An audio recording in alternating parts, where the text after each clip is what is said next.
actively present, and then as the younger folks, we don't seek them out. When we get lost or we feel like we don't have anybody to relate to, or we shrink because, oh, I'm the black sheep of my family because of X, Y, and Z. But if you were just to actually seeing your grandfather or gotten a chance to meet your grandfather, you see that you relate to him and maybe not to anybody else. Because a lot of the mental health issues do come from like being shunned out for thinking differently, from appearing to be different. If you get a chance to actually meet your lineage, you'll see that you resemble somebody, whether it's personality wise, looks wise, so on and so forth. And that will essentially open your mind up to a different possibility of what normal looks like. Our culture always has a false depiction of what normal is, when in reality, ain't none of us really normal. For real, we all bugged out in some type of way. Is there somebody you wish that you could have met, like in your lineage, that you've heard about? My grandparents from my biological father's side. Well, mainly my grandfather. I really didn't get a chance to have a relationship with my grandfather from my mother's side or from my father's side. And from what I've heard, they were amazing men, and I would have loved to go ahead and pick their brains or learn from them, because I hear that I get a lot of traits from them. Like what? As far as being a thinker, wanting to essentially make my earnings or my living from thinking versus doing. That my grandfather was this super eloquent speaker, and he was so charismatic, and everybody sought after him to be able to get advice. And he was a professor, so everybody came looking for him for schoolwork, so on and so forth. And I'm like, that sounds dope. That sounds like you, because you are like you're an educator in your own way. That's so interesting how things come back around. Everything comes back full circle. So everything that happened has already happened, and whatever is gonna come technically already came and went. That's deep. They ain't ready for that. They ain't ready for that kind of conversation yet.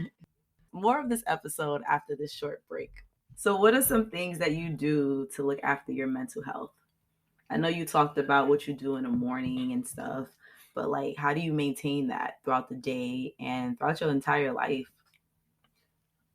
One of the main things that I do is actually bask in my own solitude.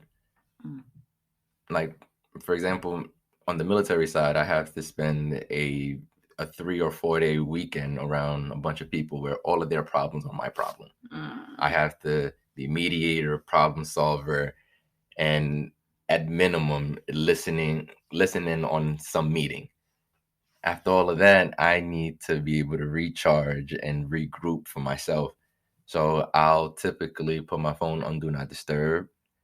For how long? It all depends. Typically, it'll be for about a day or two, sometimes 3. I'll put my phone on Do Not Disturb.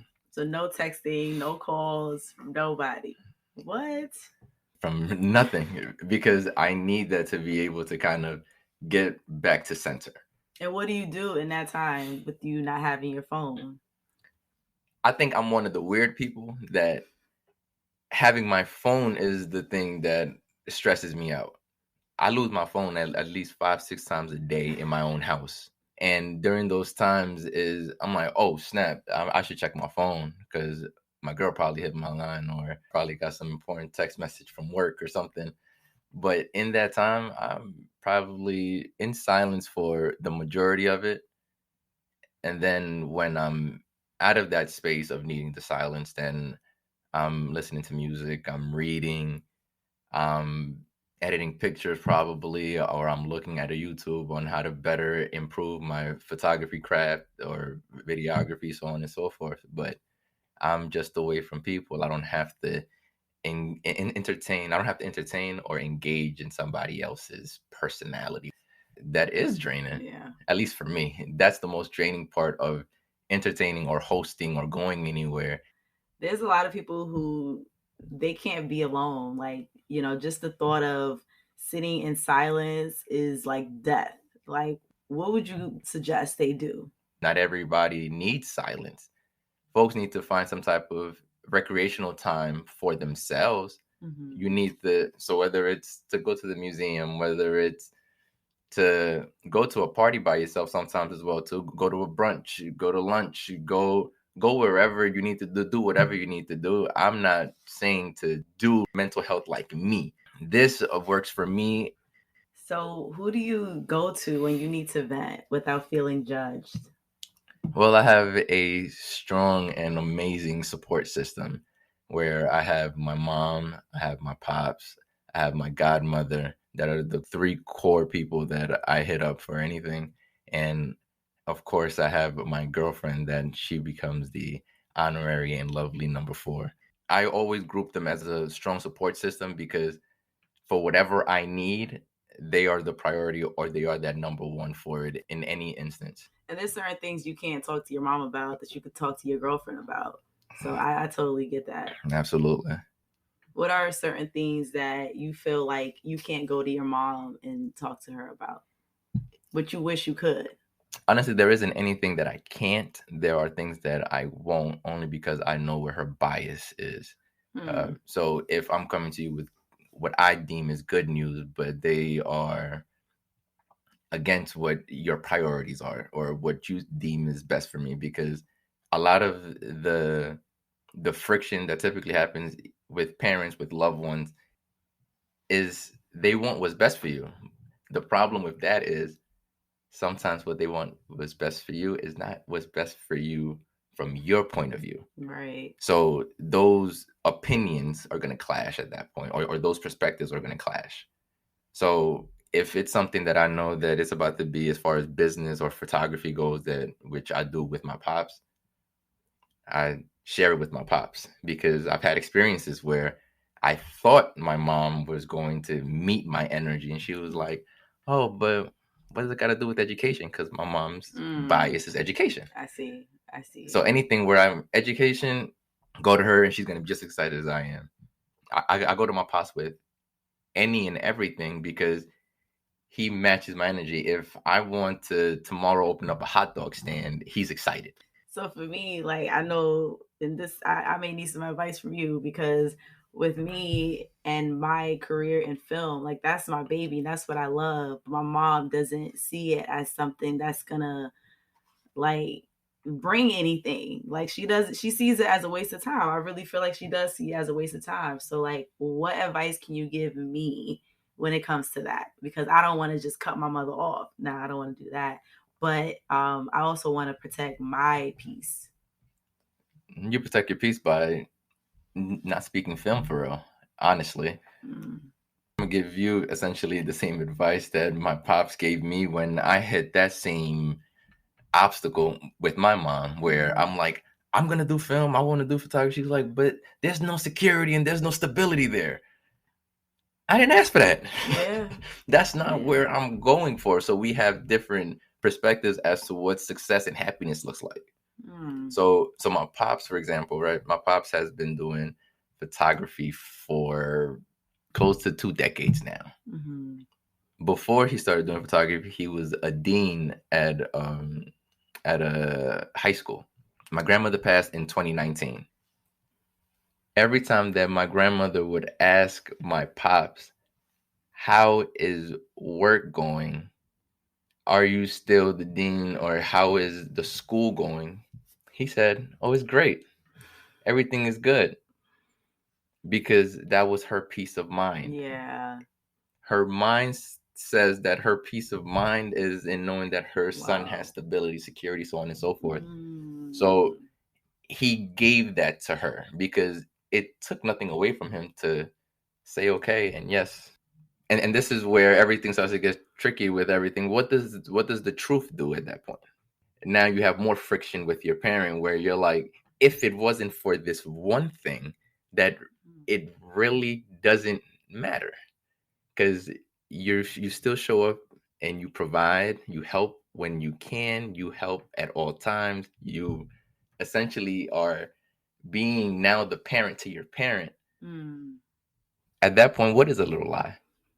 The generational differences, they don't get it. They don't, because to them it was, I'm gonna work my ass off, and at the end of all of this, I'm going to be able to relax and I'll be good. And then I'll find something that I love to do. Mm-hmm.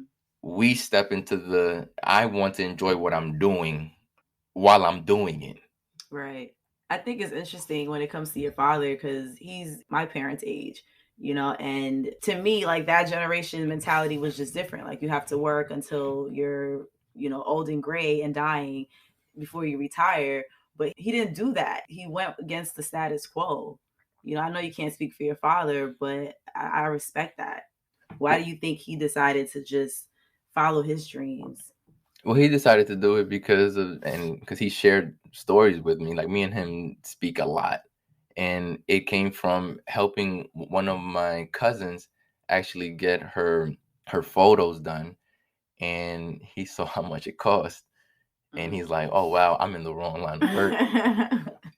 So it started off as him still being a dean, but then decided to go to the same photo studio where he got the pictures done and asking, hey, can I come in? And it's free of charge. And I just want to learn from you. So essentially he was the mentee to that photographer. And the photographer was like, perfect. I can't afford to pay you. He said, oh, I'm good. I got a job. Photographer said, okay, can you be here at 3:00 every day? And every day he didn't have something for my pops. When my pops showed up, he came in there and my pops started taking pictures on his own time, on his off time. And he'd bring those pictures back to the photographer and said, hey, if you had this picture, how would you change it? How would you do X, Y, and Z? And then he'd see every click that the photographer did. And then he'd go back to the house with those same clicks. And then he did extra, or he put his touch to it as well, too. And then little by little, that's dope. You have the story. How did you learn photography? Through my pops. He was your mentor. Essentially, yeah. Because I actually started helping him take pictures and videos for the behind the scenes of the Wendy Williams show. Is that when you realized that was your passion? Or did you know beforehand? I had an idea of it. I just didn't know exactly how I wanted to do it. I think in the fact that I wanted to tell my mom's story, or I saw such great value in my mom's story as a whole that I'm like, I want to be able to be the one to carry out a documentary essentially of how my mom got to where she's at and showcase how she overcame so many obstacles and basically beat out all odds. I can't wait for that. And, a little birdie told me that you have a book coming out. You want to tell us about that book? The book basically goes into exactly what I'm saying as far as my mom's story. It's highlighting me, or it's portraying me and my journey, but it's speaking on the great role that my mom had in who I am today. So when is that coming out? As of right now, it has a projection of April 4th, 2022. Okay. So being this out again, it's a dedication piece to my mom. So her birthday is April 4th. So I want to make sure that she has her first copy in hand on April 4th. So tell the people how they can find you. Well, they can find me on IG at Cesil G, CESIL, letter G, and Cesil G and the number 1 on Twitter. Thank you. I appreciate you. Thank you for having me. I appreciate you. As we close, I want you all to remember that you are peace, you are love, you are joy. When you're having trouble developing these states of mind, give peace, joy, and/or love to someone else. I also want you all to remember that a healed person is compassionate, they control their emotions, they feel self-confident, they love themselves, they attend to their needs, they set personal boundaries, and they remain self-sufficient. I want to thank you so much for joining us. Please subscribe to our podcast. We're on all major platforms. We want you to be notified of new episodes, so please subscribe and let's get on this healing journey together, my people.